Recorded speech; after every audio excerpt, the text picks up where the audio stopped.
Hello and welcome to House Calls, Real Docs, Real Talk. I'm your host, Mercedes Fuller, and this is our last show for 2021. Can you believe that? The House Calls crew is going to take some time off to enjoy the holidays with our friends and our family. And honestly, we'll probably be baking and cooking and attending holiday parties too.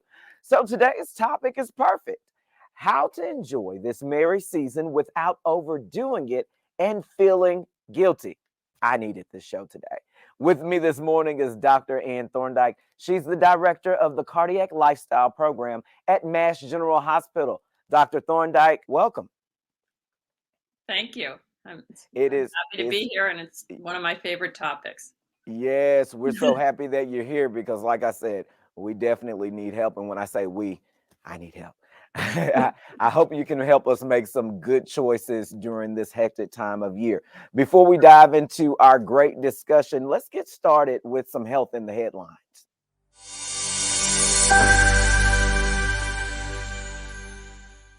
Good health is always newsworthy, so each week we select one current headline that ties back to the topic at hand, and then we ask our expert to respond. This week's entry comes to us from UC Health. It's an outlet in Colorado, and the title is How to Make Recipes More Nutritious This Holiday Season. Dr. Thorndike, I really like this article. I really need help with some of this information in this article. It seems like the tips are very practical. Can you guide us through some of these tips?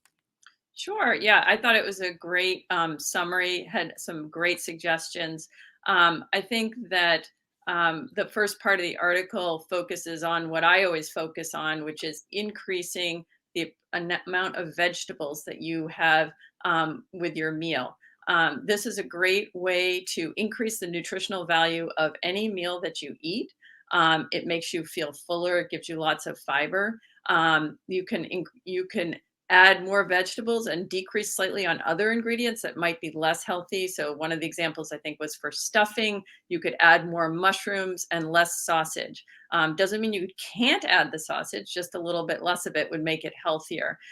Desserts, that the suggestion for the fresh fruit, the berries with whipped cream and a little dark chocolate feels very indulgent, but it's much less indulgent than having a piece of pie or a cake. And then always providing some kind of a healthy option, such as maybe fish or a great salad that you can have alongside your other choices. That gives everybody the opportunity to make a healthier choice. Absolutely. So, what I loved about the article is just like to your point, it provided us with so many tips to still jazz up our meals and make them very entertaining and fun. I think that's the thing that I love. I want my plate to look kind of fun. Mhm. And so, I know that with those tips, if we follow them, we can still bring some jazz to our holiday plates this season. Let's get into our main segment to answer viewer questions. We call this segment You Ask, We Answer.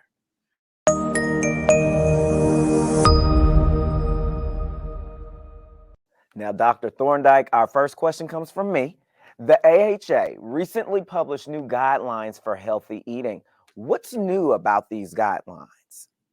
So, before we talk about what's new, I think it's important to talk about what's not new. And these are the staples of a healthy diet, that we should be eating lots of fruits and vegetables, whole grains, nuts and legumes, fish, low fat dairy products, and eating less sugar, salt, and unhealthy fats. So, I don't want to lose track of that. That is the core of the healthy diet.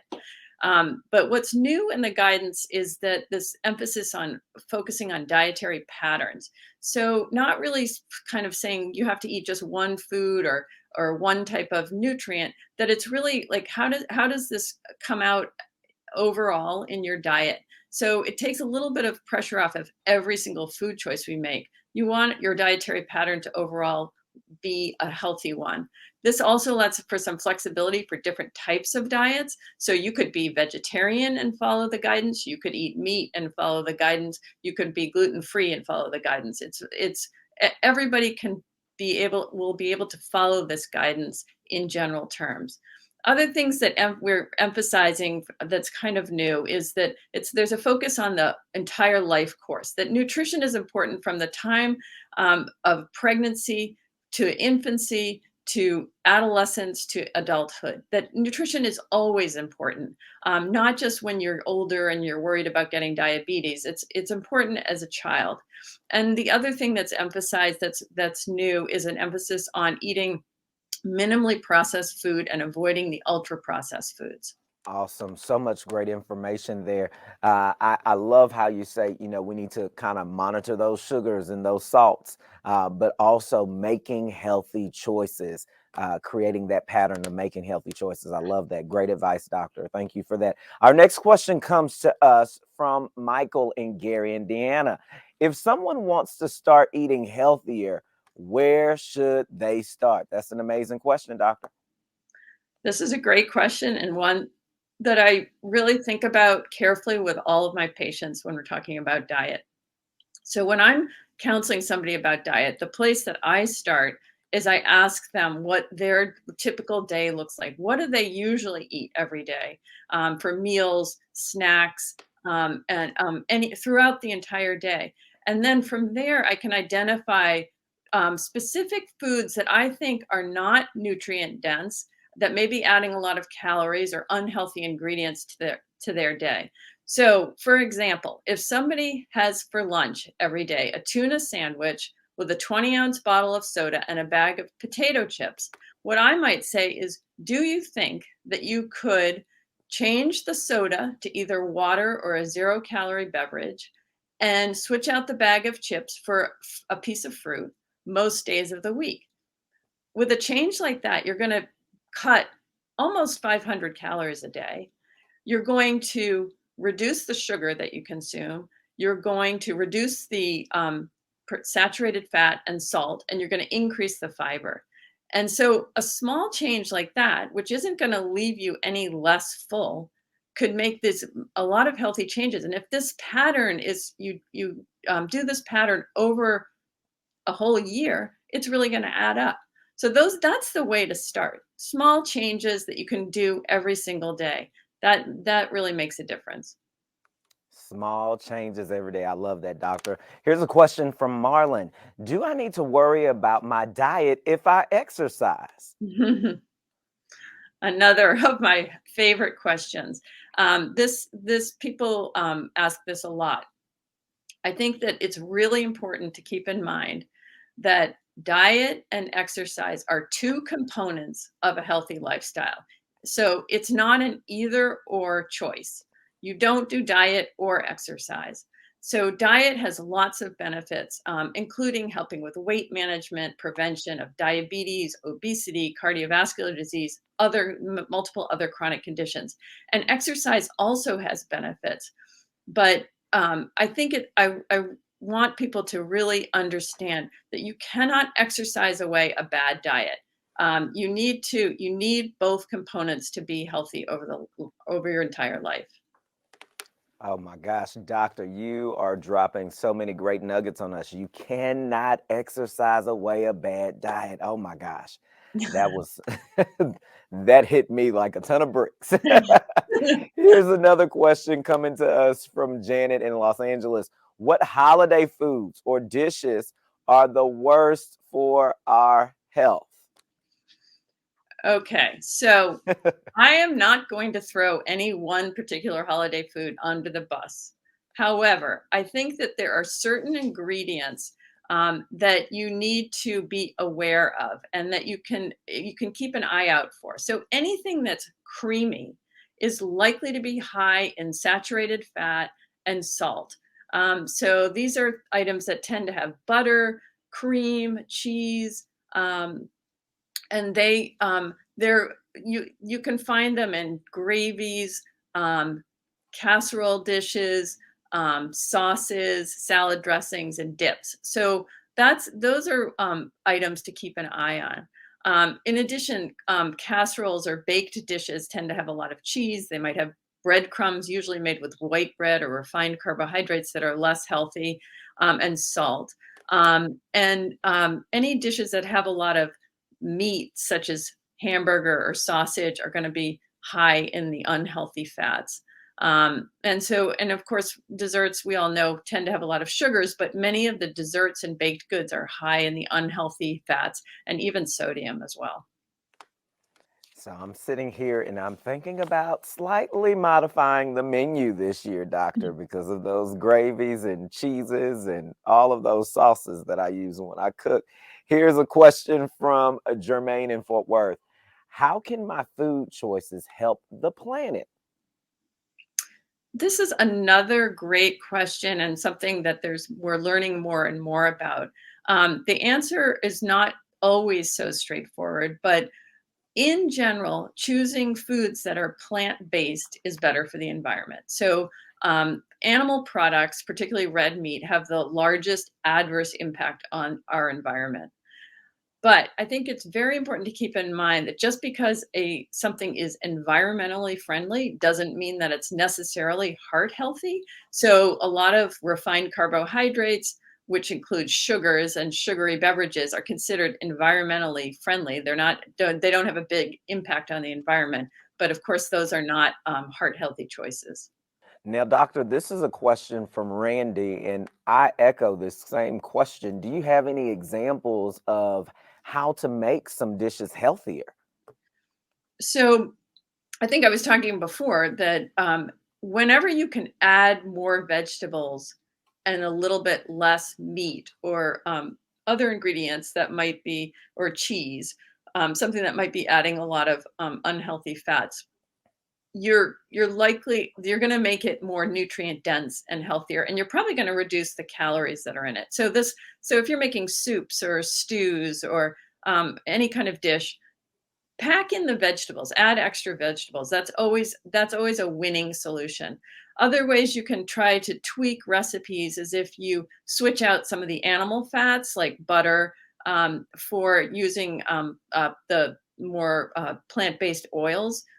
So olive oil or canola oil or that type of thing. I think if you do that, keep in mind that those are more heart healthy, but they're not the calories are still going to be the same. So you're not going to make it less calorically dense if you switch out the fats. Other substitutions are try using if you use sour cream in a dish or on top of something, you could use non-fat yogurt as one choice. And always, you can make a dish healthier by cutting the amount of salt. I think that was a well-timed question, doctor. The American Heart Association encourages healthy swaps while baking. We've got a fun video that illustrates just that and a lot of what you just talked about. Let's take a look at this.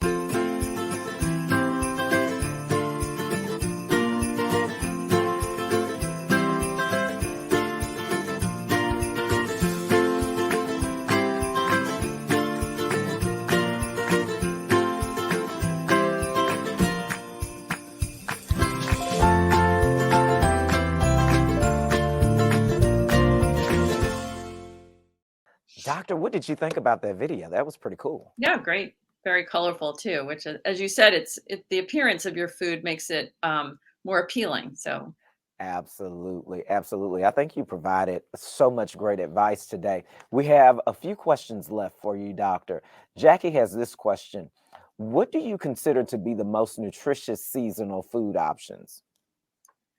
I'm going to sound like a broken record. I'm going to come back to vegetables. But there's a lot of great fall vegetables, kind of root vegetables, sweet potatoes, Brussels sprouts, cauliflower. You can roast them. You can bake them. Adding fruit to your salad, like pomegranate seeds or even dried cranberries, can add some color and make it look very seasonal. So I think that for any season, vegetables are the way to go to make it healthier. You heard it there, people. Vegetables are the way to go. Our last question comes to us from Tito. I really like my grandma's sweet potato casserole recipe, excuse me, just the way it is. Do I have to change it?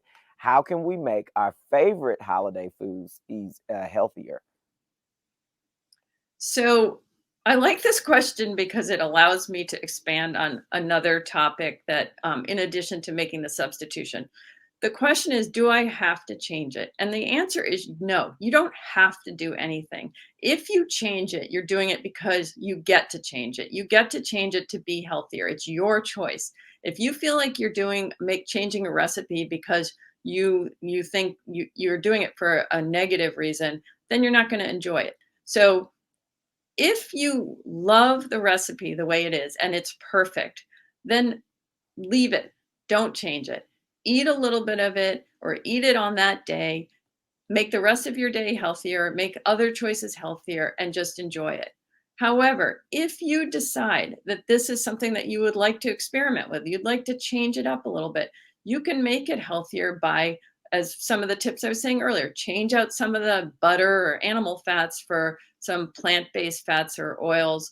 Don't add, if you add marshmallows or some sweetener, cut that, reduce the salt, those types of things. Add more flavor with different types of things, spices that might make it healthier. But really, only change it if that is the right decision for you. And it's just eating that sweet potato casserole on one day of the year is not going to derail your entire diet. So don't make it something that you don't enjoy. Thank you so much, Doctor, for putting my heart at ease with answering that question, because I have a few recipes that have been passed down that, they might need some modifying, but this year, I might not modify them just yet. But there are some other things that I can change up, and I definitely want to use your advice. And I hope that our viewers will use all of your advice to kind of make some subtle changes this holiday season, because the goal is to be healthy and happy. And certainly you have helped us with that today. Thank you so much for sharing your expertise. Is there anything else that you would like to share with us before we leave? And then I have a question for you, Doctor. Okay. Yeah, there is one more thing, because I think it's really important at this time of year, to be mindful and to think about our food choices. This time of year is full of emotions, a lot of positive emotions and a lot of negative emotions, and we tend to eat in response to emotions.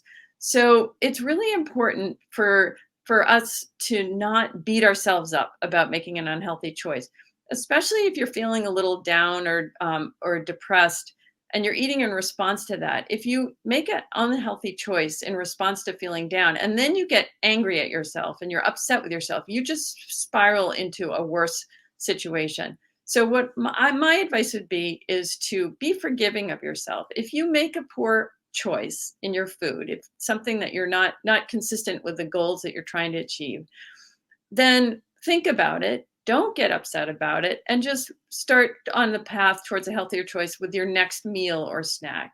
It's really important at this time of year to give ourselves a break and not be too hard on ourselves. Great advice, Doctor. Great advice. Very well said. Now, this is the question that I have for you, Doctor. Now, what's your favorite indulgence during the holiday season?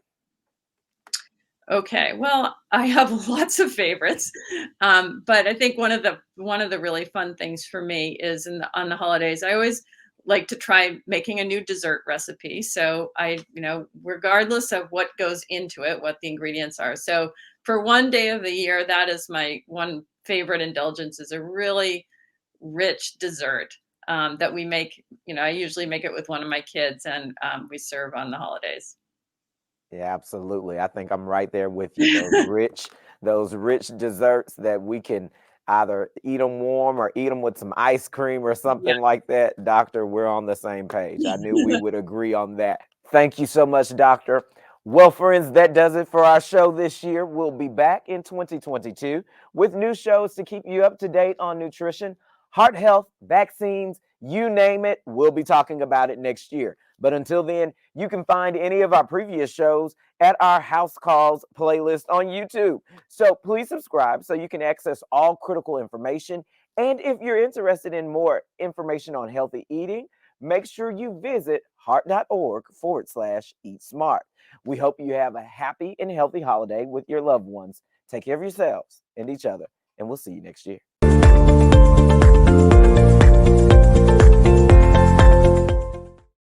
Learn more about House Calls, Real Docs, Real Talk, and submit your questions at heart.org/housecalls.